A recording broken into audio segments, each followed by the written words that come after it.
If you're diving into composting or trying to garden with less waste, you've probably wondered, can I use leftover bread, pasta, or cooked food in my garden? After all, it feels wasteful to toss uneaten food in the trash, especially when you're growing your own.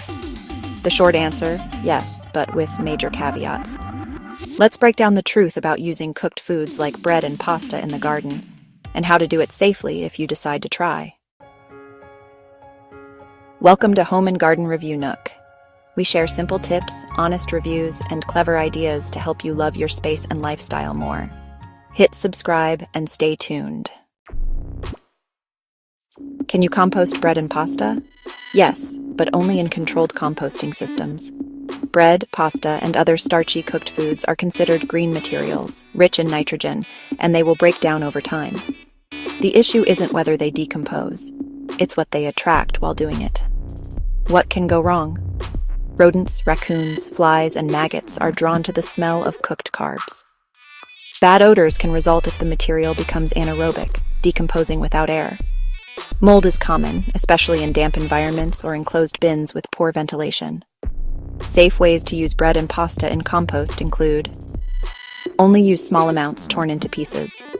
Bury them deep in the compost pile to reduce odor and exposure. Pair with high-carbon brown materials like leaves, shredded cardboard, or sawdust to balance moisture and prevent slime buildup. Avoid adding any bread or pasta with butter, oil, cheese, or sauce.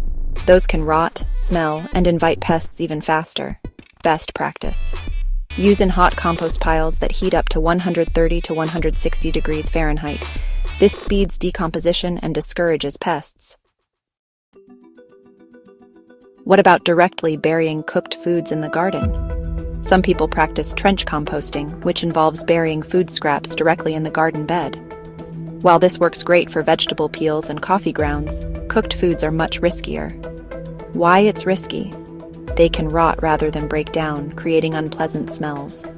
Rodents and raccoons may dig them up, creating a mess. They can throw off the nutrient balance in your soil and increase acidity in localized areas. If you want to bury bread or pasta, dig at least 12 inches deep. Keep it away from plant roots, especially young ones. Only bury in areas you're not actively planting for 1 to 2 months. Avoid burying sauced or greasy foods altogether. Still, it's not the best use of your garden space or soil health. What about other cooked foods?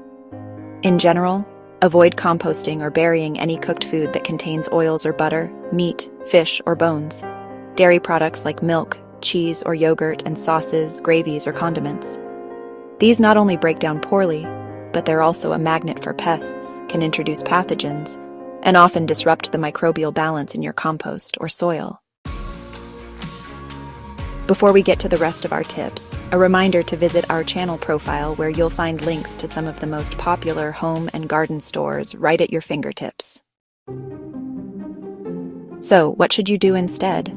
Better garden-friendly kitchen scraps. Stick to raw, plant-based scraps like banana peels, vegetable trimmings, coffee grounds, crushed eggshells, tea leaves, shredded newspaper, straw, dried leaves, and untreated sawdust. These break down easily, don't attract pests, and actually add value to your garden's ecosystem. If you still want to use bread or pasta, limit to tiny, infrequent amounts. Use a hot composting system or a Bokashi composter, which is sealed and ferments scraps before adding them to the soil. Avoid putting them in open piles, worm bins, or garden trenches. Before we wrap up, if this video helped you out, give it a like and be sure to subscribe. We post new videos every day. Final thoughts. Yes, bread, pasta, and cooked food can technically be composted, but that doesn't mean they should go into your everyday garden setup. If you're trying to keep pests away and your soil healthy, it's usually better to leave those scraps out or compost them using more advanced or closed systems. Thanks for watching.